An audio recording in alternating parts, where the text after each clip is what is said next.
மிதுனம், அவசரப்படாம இருங்க. பேராபத்து விலகிடுச்சு. பேராபத்து அப்படின்னு நான் சொல்றேன் உங்களை பயமுறுத்துறோம் அப்படின்ற வகையில கிடையாது. ஒரு சில கிரகங்களோட மாற்றமானது உங்களுடைய வாழ்க்கையில நல்லதும் கெட்டதுமா இந்த ஏப்ரல் மாதம் செய்யறதுக்கான வாய்ப்புகள் இருக்கு. அதை பத்தி தான் நம்ம இந்த வீடியோல தெரிஞ்சுக்க போறோம். ஸோ வீடியோவை தொடர்ந்து பாருங்க. சேனலை இன்னும் நீங்க சப்ஸ்கிரைப் பண்ணாமலே பார்த்துட்டு இருக்கீங்க அப்படின்னா சேனலை மறக்காம சப்ஸ்கிரைப் பண்ணி வச்சுக்கோங்க. ஏன்னா ஃபோக்கஸ் ஆன்மீகம் அப்படின்ற ஒரு சேனல் தான் உங்களுக்கு நிறைய ஜோதிடம் தாண்டியும் ஆன்மீகத்தை தாண்டியும் நிறைய வீடியோஸ் உங்களுக்கு தொடர்ந்து வந்துட்டே இருக்க போது. ஸோ சேனலை தொடர்ந்து பாருங்க. ஓகேங்க, மிதுன ராசிக்கு இந்த ஏப்ரல் மாதம் எந்தெந்த மாதிரி கிரக நிலைகள்லாம் இருக்கு, என்ன மாதிரி பலன் கொடுக்க போறாங்க, எந்தெந்த மாதிரி விஷயங்களை கேர்ஃபுல்லா இருக்கணும்னு நம்ம பார்ப்போம். உங்களுடைய ராசியில ஒரு மிகப்பெரிய ஒரு ரிலீஃப் நடந்திருக்கு. அதாவது கடந்த ஒரு 3-4 மாதமா பாத்தீங்கன்னா குரு வக்ரமா இருந்தார். இந்த 12 ராசிகள்ல குரு எங்க வக்ரமா இருந்தாருன்னு பாத்தீங்கன்னா கரெக்டா உங்க ராசியில சொல்லி வச்ச மாதிரி உட்காந்துட்டு ஒரு 3-4 மாசம் வக்ரம். ஸோ ஒரு சுப கிரகம் சுபக்கோள் ராசியின் மேல் வக்ரமா இருப்பது அப்படின்றது நல்லதா கெட்டதா நம்ம பார்க்கறதுக்கு முன்னாடி இதில் நீங்கள் ஒரு முக்கியமான ஒரு விஷயம் என்ன அப்படின்னா, இப்போ இந்த குரு பகவான் அதிச்சார பயிற்சியில போயிட்டு இருக்காரு. அதாவது அதிச்சாரம் அப்படின்னா ரொம்ப ஃபாஸ்ட் மூமெண்ட்ல போறாருன்னு அர்த்தம். ஸோ அப்போ ஃபாஸ்ட் மூமெண்ட்ல போகக்கூடிய இந்த குரு பகவான் உங்களுடைய சுய ஜாதகத்துல, அதாவது மிதுன ராசியில நீங்க பிறந்திருக்கீங்க அப்படின்னா உங்களுடைய சுய ஜாதகத்துல எந்த மாதிரி அமைப்புல இருக்காரு, கேந்திர வீடுகள் அமர்ந்திருக்காரு, திரிகோண வீடுகள் இருக்காரு அப்படின்ற பட்சத்துல நிச்சயமாக பாருங்க நல்ல பலன்களை செய்வார். இல்ல 6, 8, 12ல மறைகிறாரு அப்படின்னா இந்த அதிச்சார பயிற்சி நீங்க ரொம்பவே கேர்ஃபுல்லா இருக்கணும். அதை நீங்க நோட் பண்ணிக்கோங்க. ஏன்னா ராசி அப்படின்றது மனசு அப்படின்றது உங்க மைண்டு. ஸோ உங்க ராசியில வக்ர நிவர்த்தி இப்பதான் அடைஞ்சிருக்காரு. இந்த மார்ச் 12, 13ஆம் தேதி வக்ர நிவர்த்தி அடைஞ்சிருக்காரு. உங்களுடைய ராசியில இருந்து 3ஆம் வீட்டுல கேது இருக்காருங்க. ஸோ கேதுக்கு அப்படியே சமசப்தமா ஆப்போசிட்ல பாருங்க ராகு இருக்காரு. இந்த ராகு கேதுக்கள் ஷேடோ பிளானட்ஸ், அதாவது நிழல் கிரகங்கள். இந்த நிழல் கிரகங்கள் அடுத்து ஒரு 8 மாசம் 9 மாசத்துக்கு அதே வீட்டில தான் இருக்க போறாங்க, மாற மாட்டாங்க, அப்படியே தான் உட்காந்துருக்க போறாங்க. ஸோ இதனால உங்களுக்கு பெரிய பிரச்சனைகள் வருமானலாம் கேட்டிங்கன்னா அப்படிலாம் கிடையாது. அவரவர் சுய ஜாதகத்துல இந்த ராகு கேது எந்த அமைப்புல இருக்கு, உங்களுக்கு இந்த ராகு கேது திசை எப்படி போயிட்டு இருக்குன்றதை வச்சுதான் பலன்கள் வரும். அடுத்து உங்களுடைய ராசியில இருந்து 10ஆம் வீட்டுல சனி செவ்வாய் புதன், இதுதாங்க விஷயம். இந்த சனியோட இணைவுல செவ்வாய் புதன் இந்த ஏப்ரல் மாதம் கூட்டணியில உட்கார போறாங்க. அடுத்து உங்களுடைய ராசியில இருந்து 11ஆம் வீட்டுல சூரியன் சுக்கிரன். ஸோ இதுதான் இந்த ஏப்ரல் மாதம் கிரகங்கள் உங்களுக்கு இருக்கக்கூடிய அமைப்பு. இந்த மிதுன ராசியை பொறுத்த வரைக்கும் பாத்தீங்கன்னா மிதுனம் அப்படின்னாலே காலச்சக்கரத்துக்கு அது 3ஆவது ராசி. இந்த மிதுனத்தோட அதிபதி யாருன்னு பாருங்க, புதன். புதன் அப்படின்னாலே பேச்சு, கலை, சாமர்த்தியமான பேச்சாலையும் தன்னுடைய சாதுரியமான அறிவாலையும் அனைவரையுமே கவரக்கூடியவர் தான் புதன். அப்ப புதனோட ராசியிலே நீங்க பிறந்ததுனால 10ஆம் இடத்துல சனி பகவான் உட்கார்றது அப்படின்றது இந்த மாதம் ஏப்ரல் மாதம் கரியரை பொறுத்த வரைக்கும் நல்ல ஒரு முன்னேற்றத்தை ஏற்படுத்தும். அது மட்டும் இல்லாம செவ்வாய் போய் சனியோட இணைவுல இருக்கார். கூடவே பாருங்க உங்க ராசிநாதனான புதன் இணைவுல இருக்காரு. பட்ட கஷ்டத்துக்கான ஒரு அடுத்த கட்ட வளர்ச்சி இந்த ஏப்ரல் மாதம் தான். ஏன்னா பல மாதங்களா பாருங்களேன், இந்த மிதுன ராசி பல சோதனைகளை ஃபேஸ் பண்ணிட்டீங்க கரியர் வைஸ். ஏன்னா சனி 10ல தான் போய் பிடிச்சு அப்படியே குடுமி பிடி மாதிரி போய் பிடிச்சிட்டாரு உங்களை. அப்ப என்ன ஆகும், பொருளாதாரத்துல கை வைக்கிறாரு. வேற எங்கேயாவது கை வச்சிருந்தா கூட பரவாயில்ல. ஸோ நம்ம அடிவயிறுல கை வைக்கும் போது என்ன ஆகும், கொதிச்சு எழுந்துருவோம். அந்த மாதிரி தான் 10ஆம் இடத்துல அமரக்கூடிய இந்த சனி பகவான் உங்களுடைய ராசியில இருந்து 12ஆம் வீட்டை பார்க்குறாரு. தன்னுடைய 3ஆம் பார்வையா, தன்னுடைய 7ஆம் பார்வையா, 4ஆம் வீட்டை பார்க்குறாரு. 10ஆம் பார்வையா அவங்க ரிலேஷன்ஷிப்ஸ்ன்னு சொல்லக்கூடிய மேரேஜ், ஸ்பௌஸ், அதுக்கப்புறம் உங்களுக்கு திருமண ஸ்தானம், இது எல்லாத்தையுமே சனி தன்னுடைய பார்வைகளால தொடர்பு கொள்றாரு.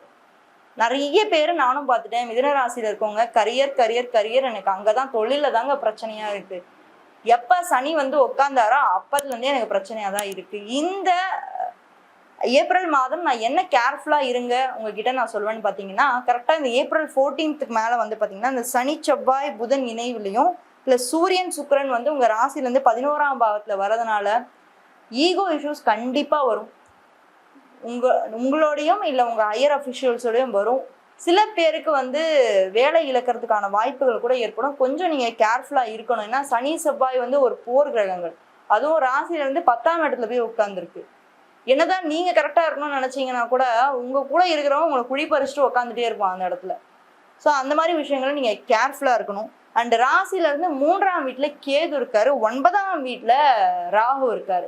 இந்த ஏப்ரல் மாதம் வந்து பாத்தீங்கன்னா இந்த காலசர்ப்ப தோஷமானது 9ஆம் வீட்டுல தான் நடந்துச்சு. ஆனா இந்த ஏப்ரல் மாதம் ஆனதுல ராகு கேதுவோட எந்த ஒரு கிரகங்களும் தொடர்பு கொள்ளல. அதை தான் நீங்க முக்கியமா கவனிக்கணும். ஏன்னா ஜனவரில இருந்தே வந்து பாருங்களேன், ஒரு கிரகமும் ராகு கேதுக்குள்ள தொடர்பு கொள்றாங்க, திருப்பி கிரகணம் பிடிக்குது, திரும்பி வெளியே போறாங்க, ரிலீஸ் ஆறாங்க, இப்படியே தான் இருந்துச்சு தவிர இந்த ஏப்ரல் மாதம் 14th வந்து கரெக்டா வந்து பாத்தீங்கன்னா இந்த ராகு கேதுக்குள்ள எந்த ஒரு கிரகங்களும் மாட்டவில்லை.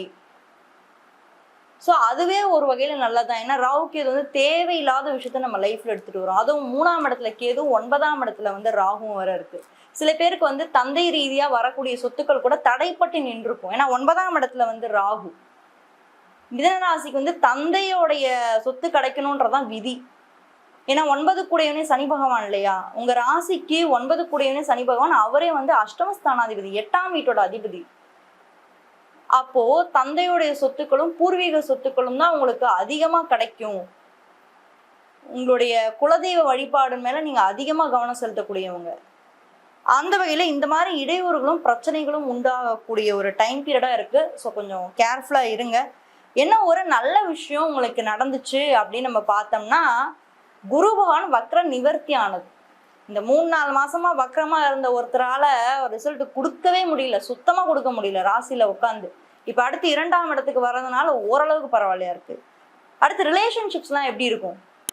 சரி, ஓகே, கரியர் வந்து ஒரு மாதிரியா தான் இருக்கு, இருந்தாலும் அப்படி தத்து வரக்கூடிய அந்த ஒரு சாமர்த்தியமான புத்தி உங்களுக்கு இருக்குன்னு வச்சுக்கோங்களேன். இருந்தாலும் இந்த ரிலேஷன்ஷிப்ஸ்லாம் எப்படி இருக்க போகுது? குருபலம் இருக்கான்னு, குருபலம் இருக்குங்க, நிச்சயமா இருக்குங்க. ராசியிலே உட்காந்துருக்காருல குரு, உட்கார்ந்தும் உங்களோட 7ஆம் வீட்டை பார்த்துடுறாரு சமசப்தமமா. ஓகேவா? ஸோ அப்படி இருக்கிற ஒரு டைம் பீரியட்ல மேரேஜ் பேச்சு எடுக்கிறாங்க. இப்போ பொண்ணு இருக்காங்க அப்படின்னா மேரேஜ் பேச்சு எடுக்கிறாங்க, தள்ளி போகுதுங்க, எங்களால வந்து எந்த ஒரு டெசிஷனுமே எடுக்கவே முடியல, ஏதோ ஒரு செட்பேக்குங்க, ஏதோ ஒரு டிலே. ஏன்னா குரு வந்து வக்ரம்னா பின்னோக்கி நகர்றாருன்னு அர்த்தம். ஸோ பின்னோக்கி நகரக்கூடிய ஒரு கிரகத்தால ரிசல்ட் கொடுக்க முடியாது. அவ பொண்ணு வீட்டுல திடீர்னு ஒரு பேச்சு வருது, அம்மா சொல்றாங்க சரி ஓகே பண்ணலாம், நீங்க உடனே அடுத்த ஸ்டெப் எடுத்து வைக்க ஆரம்பிங்க. எனக்கு தெரிஞ்ச இந்த ஏப்ரல் 14th மேல நீங்க எந்த விஷயம் ரிலேஷன்ஷிப் வைஸ் தெரிஞ்சாலும் இல்ல மேரேஜ்க்கான ஸ்டெப் எடுத்து வச்சாலும் அதே மாதிரி நல்லபடியா உங்களுக்கு முடியும். கணவன் மனைவி உறவு கூட நல்லா இருக்கும். உங்க 2 பேர் இடையில இருக்கக்கூடிய அந்த அந்யோன்யமா இருக்கட்டும், கெமிஸ்ட்ரியா இருக்கட்டும், அந்த ஒரு கனெக்டிவிட்டியா இருக்கட்டும், இந்த ஏப்ரல் மாதம் சூப்பராகவே இருக்க போகுது. ஸோ நீங்க கவலையப்படாதீங்க. எஜுகேஷன்லாம் எப்படி இருக்குங்க? படிப்பு சார்ந்த விஷயம்லாம் நல்லா இருக்குமா? இந்த ஏப்ரல் மாதம் எங்கள் லைஃப்பில் வந்து நாங்கள் கவனம் செலுத்த முடியுமா? படிக்கிறோம் எங்கள் மண்டையில் எதுவுமே ஏற மாட்டேங்குது அப்படின்னு நீங்கள் கேட்டிங்கன்னா, இந்த மிதனத்தை பொறுத்த வரைக்கும் ஸ்லோவாக தான் பிக்கப் பண்ண முடியும். ஏன்னா புதன் அப்படின்னாலே வந்து பார்த்தீங்கன்னா ஸ்டூடெண்ட் தான். ஒரு ஸ்டூடெண்ட் டக்குன்னு போட்டானே அப்படியே போட்டு எல்லாத்தையும் இது பண்ண முடியாது. ஸோ ஸ்லோவாக தான் பிக்கப் பண்ணுவீங்க. ஆனால் என்ன ஒரு நல்ல விஷயம்னா, உங்கள் ராசிக்கு 9ஆம் வீட்டோட அதிபதி வந்து சனி பகவான் அப்படின்றதுனால எந்த ஒரு விஷயத்தையுமே உங்களுக்கு அழகாக கொடுப்பார். டக்குன்னு பிடுங்க மாட்டார். இப்போ ராகுலாம் கொடுத்துச்சுன்னா உடனே பிடுங்கிட்டு போயிடும். சனி எந்த ஒரு விஷயத்தை கொடுத்தாலுமே அதை வந்து நிதானமாக கடைசி வரைக்கும் கொடுப்பாரு. அந்த வகையில் சனி 9 கூடியனா வர்றாரு, சுக்கிரன் உங்களுக்கு 5 கூடியனா வர்றதுனால பிடிச்ச ஒரு விஷயத்த படிக்கக்கூடிய ஒரு மாதமாக இருக்குது. இல்லை சில பேர் வந்து புது கோர்சஸ் ஜாயின் பண்ணுறது கூட வாய்ப்பு இருக்குது.